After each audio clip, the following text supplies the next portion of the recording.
जय हिंद दोस्तों। आ चुका आपका होस्ट एंड दोस्त पवन लेकर के ताज़ा तरीन टॉपिक आपके अपने YouTube channel education centre Jharkhand पे। तो चलिए दोस्तों शुरू करते हैं।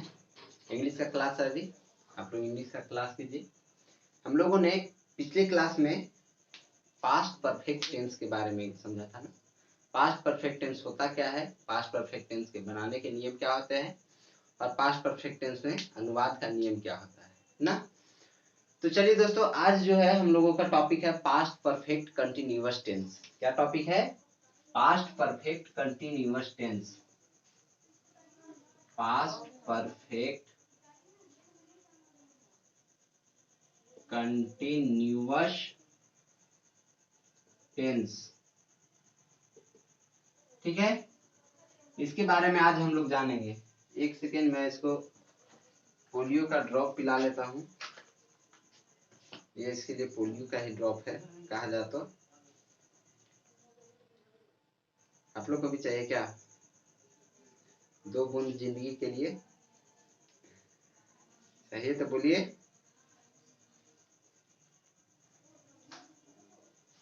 ये मेरा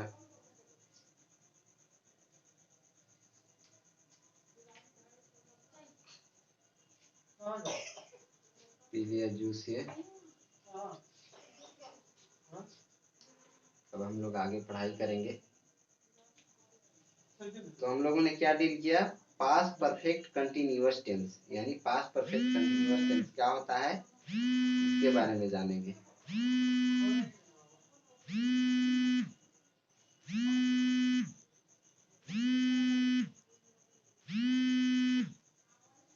चलिए तो क्या देख लेते हैं past perfect tense, past perfect continuous tense किसे कहते हैं। इसका डेफिनेशन यानी इसका परिभाषा हम लोग पहले जान लेते हैं। जब कोई भी काम, कोई भी कार्य भूतकाल से शुरू हो करके कुछ देर चला और भूतकाल में ही समाप्त हो गया। मेरे कहने का मतलब है कि जब कोई भी काम बीते हुए समय में स्टार्ट हुआ, कोई भी काम, कोई भी कार्य बीते हुए समय में ही स्टार्ट हुआ और कुछ समय, कुछ पल के लिए, कुछ समय के लिए वो चला, उस कार्य को जारी रखा गया और उस कार्य को जारी रखते हुए फिर भूतकाल में ही उस समय उस कार्य को बीत गया, वो कार्य बीत गया ना। यानी सिंपल सा कहने का मतलब है कि जब कोई भी कार्य भूतकाल में ही स्टार्ट होकर के कुछ समय के लिए चलता है और भूतकाल में ही समाप्त हो जाता है, देन उसे क्या कहा जाता है? Past perfect continuous tense. Okay, अब हम लोग इसका नियम जानेंगे। पहले हम लोग ये देख लेते हैं कि पास्ट परफेक्ट कंटिन्यूअस टेंस के वाक्य के क्रिया के अंत में क्या होता है। पास्ट परफेक्ट टेंस के वाक्य के क्रिया के अंत में ना, क्रिया के अंत में, क्रिया के अंत में क्या लगा हुआ रहता है? पास्ट परफेक्ट टेंस के वाक्य के क्रिया के अंत में ता रहा था ना,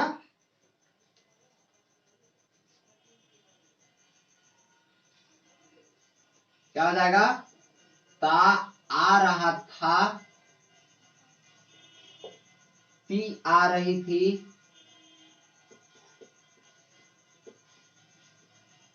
ते आ रहे थे,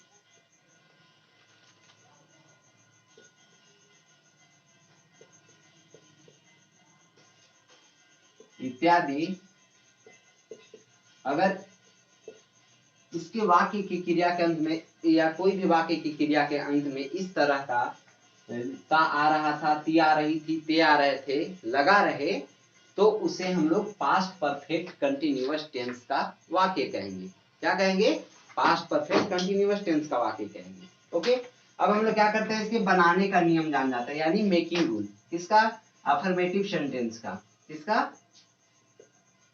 अफर्मेटिव सेंटेंस का,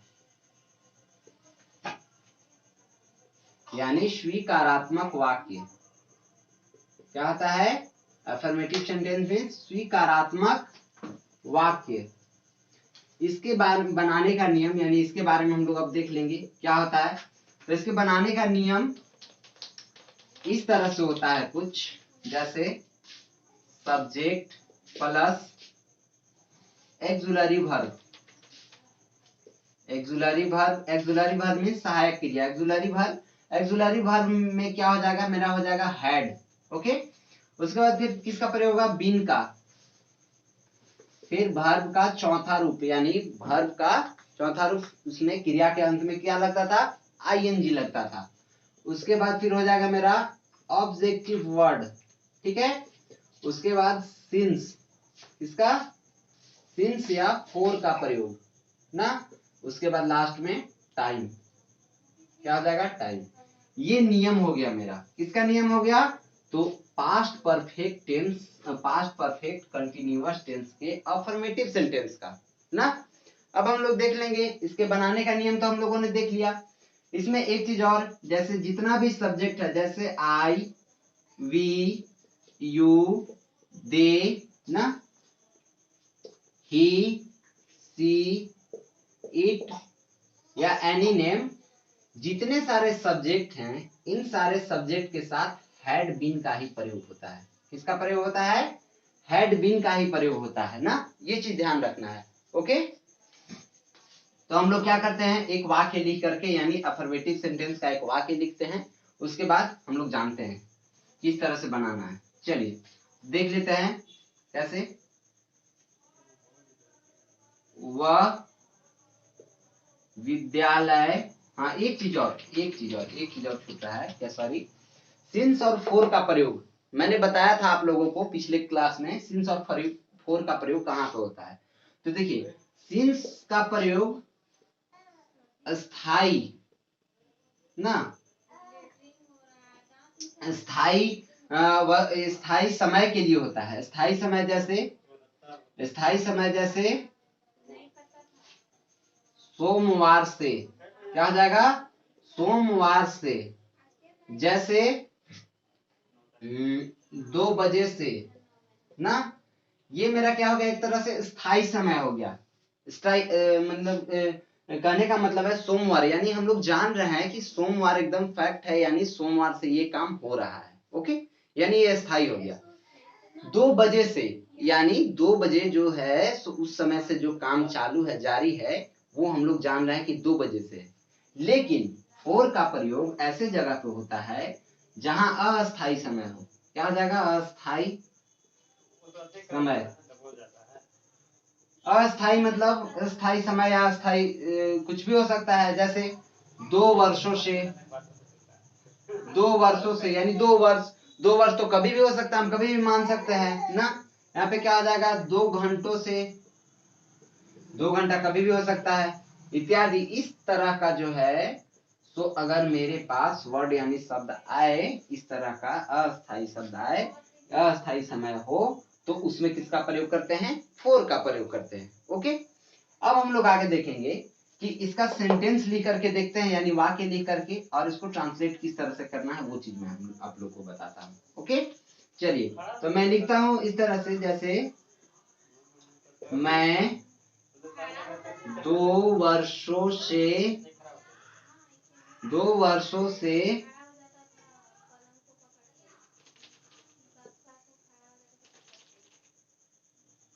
पुस्तक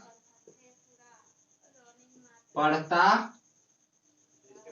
आ रहा हूं ना, इस तरह से रहे।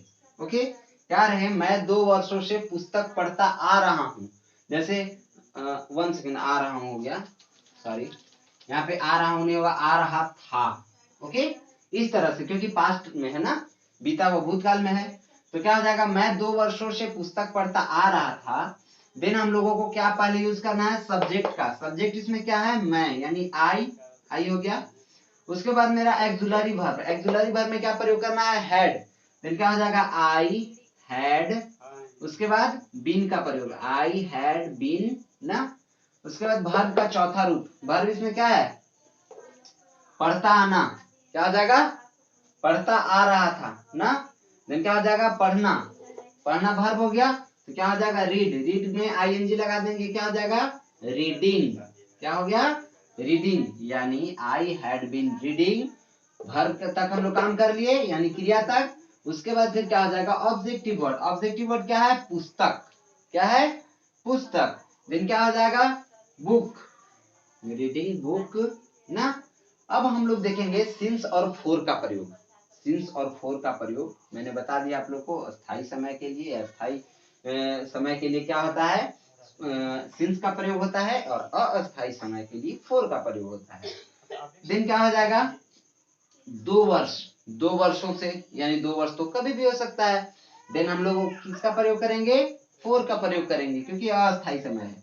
तो क्या हो जाएगा यहाँ पे, रीडिंग बुक फोर, उसके बाद फोर या सिंस का प्रयोग फोर का कर लिए हम लोग। उसके बाद क्या है, टाइम, टाइम क्या है 2 वर्ष, दिन क्या हो जाएगा 2 इयर्स, क्या हो जाएगा 2 इयर्स।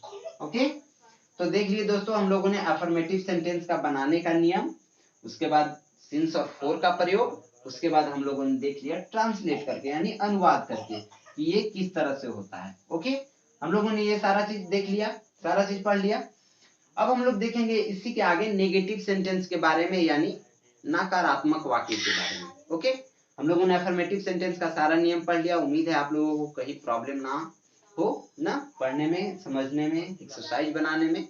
तो चलिए हम लोग नेगेटिव सेंटेंस को अब देख लेते हैं। ओके, चलिए दोस्तों, तो हम लोगों ने अभी सीख लिया क्या, अफर्मेटिव सेंटेंस। अब हम लोग जानेंगे नेगेटिव सेंटेंस के बारे में ना। किसके बारे में, नेगेटिव सेंटेंस।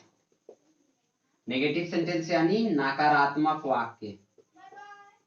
नकारात्मक वाक्य क्या होता है, इसका नियम क्या है, ये चीज देख लेंगे। तो यहाँ पे देखते हैं हम लोग क्या हो जाएगा, subject plus auxiliary verb. Auxiliary verb में हो जाएगा मेरा हैड ना, उसके बाद प्लस नॉट, उसके बाद प्लस बीन ना, तब फिर वर्ब का चौथा रूप, उसके बाद ऑब्जेक्टिव वर्ड, तब फिर हो जाएगा मेरा सिंस या फोर का प्रयोग, उसके बाद टाइम का प्रयोग ना। ये मेरा हो गया नेगेटिव सेंटेंस का नियम। ठीक है, नेगेटिव सेंटेंस में वही चीज रहेगा कि जितना भी सब्जेक्ट है हमारे पास, उसमें हर एक में, सारे में हैड बीन का ही प्रयोग होगा एक्सुलरी वर्ब के रूप में, यानी सहायक क्रिया के रूप में। सिंस और फोर का प्रयोग वही स्थान पे होगा, स्थायी समय पे हो जाएगा सिंस का प्रयोग, और अस्थायी समय पे फोर का प्रयोग हो जाएगा। ओके, तो चलिए हम लोग देख लेते हैं इसका वाक्य एक लिख करके, बना करके, ट्रांसलेट करके किस तरह से होगा ना। तो चलिए लिखते हैं, जैसे वह सोमवार से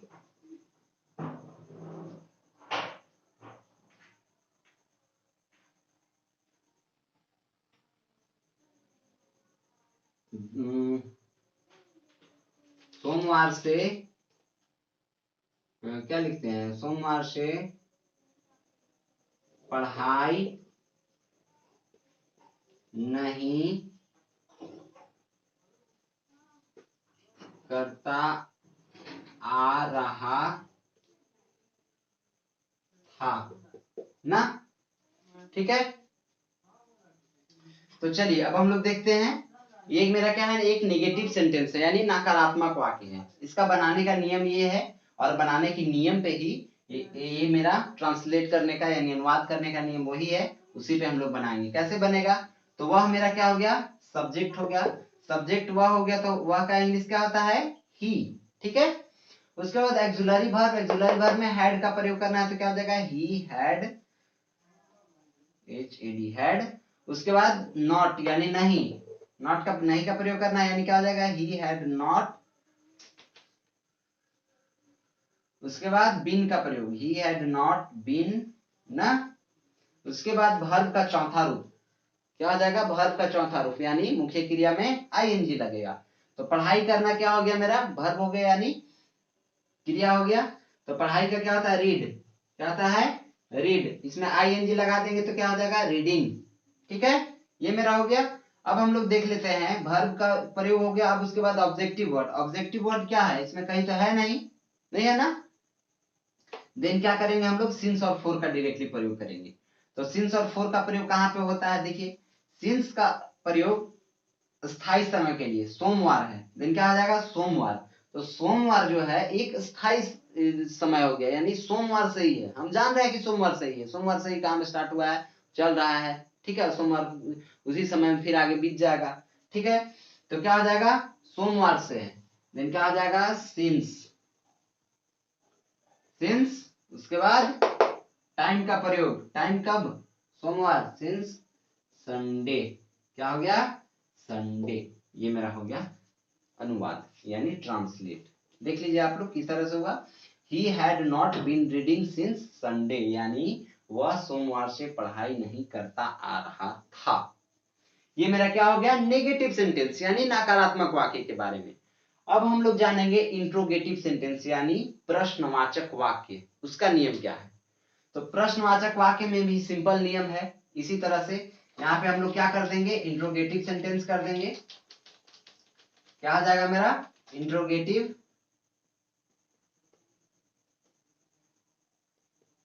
ठीक है। यहाँ पे क्या हो जाएगा मेरा, प्रश्नवाचक, क्या आ जाएगा, प्रश्नवाचक ना, प्रश्नवाचक वाक्य। अब यहाँ पे आप लोग देखिएगा, ये तो नेगेटिव सेंटेंस का नियम था, तो यहाँ पे क्या हो जाएगा, चेंज हो जाएगा,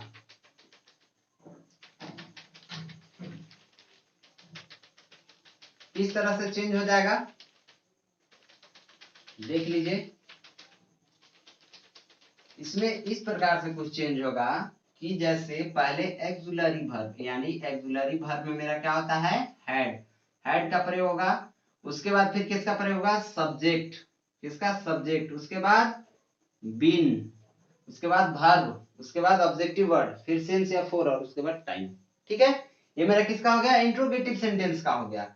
जब ये इंट्रोगेटिव सेंटेंस का हो जाता है तो हम लोग यहाँ पे वाक्य भी करना पड़ेगा, तो क्या हो जाएगा, यहाँ पे नहीं सिर्फ मिटा देंगे और यहाँ पे ये लाइन मिटा देंगे, यहाँ क्या कर देंगे, प्रश्नवाचक वाक्य, टाइम के बगल में यहाँ पे भी प्रश्नवाचक वाक्य जुड़ जाएगा, क्या हो जाएगा, प्रश्नवाचक चिन्ह, टाइम प्लस प्रश्नवाचक चिन्ह, ठीक है।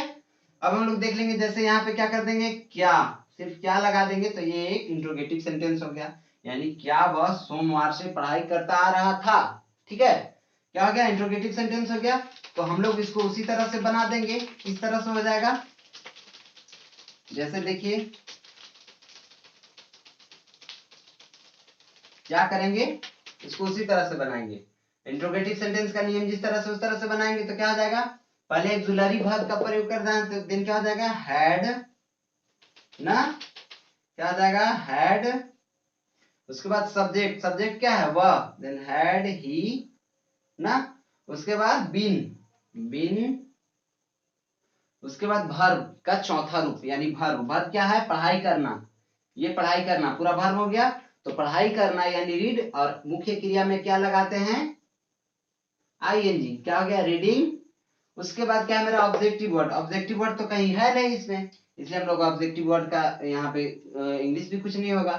फिर क्या हम लोग आगे बढ़ेंगे, फिर क्या है, सिंस या फोर, सिंस या फोर, सिंस या फोर कहाँ पे प्रयोग होता था, स्थायी समय, स्थायी समय क्या है, सोमवार, स्थायी है, यानी हम जान रहे हैं सोमवार से ही काम हो रहा है, ओके।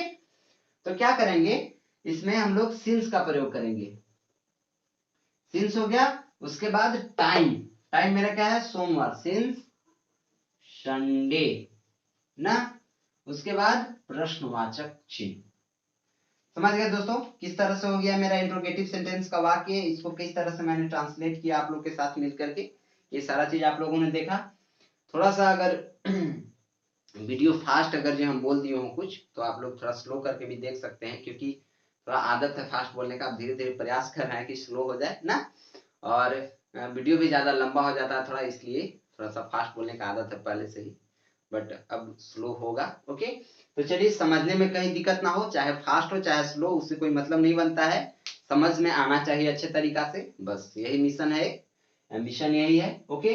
तो हम लोगों ने क्या देख लिया, अफर्मेटिव सेंटेंस, नेगेटिव सेंटेंस और इंट्रोगेटिव सेंटेंस, यानी स्वीकारात्मक वाक्य, नकारात्मक वाक्य और प्रश्नवाचक वाक्य, किसका, तो प्रेजेंट परफेक्ट कंटिन्यूअस टेंस का, ओके। तो हम लोगों ने ये सारा देख लिया, अब हम लोग मिलेंगे कल यानी नेक्स्ट क्लास में, अच्छे तरीका से आप लोग पढ़िए, एक्सरसाइज तीनों बनाइए, अफर्मेटिव सेंटेंस, नेगेटिव और इंट्रोगेटिव, तीनों का आप लोग एक्सरसाइज बनाइए, ताकि कहीं दिक्कत ना हो समझने में। तब तक के लिए बाय बाय। और एक चीज भूलना नहीं है, क्या, बड़ों को सम्मान, छोटों को प्यार और अपना व्यक्तित्व इस प्रकार विकसित करना है कि महिलाएं आप लोग के साथ सुरक्षित महसूस करें। ओके, तब तक के लिए बाय बाय, टेक केयर, मिलते हैं नेक्स्ट क्लास में। जय हिंद।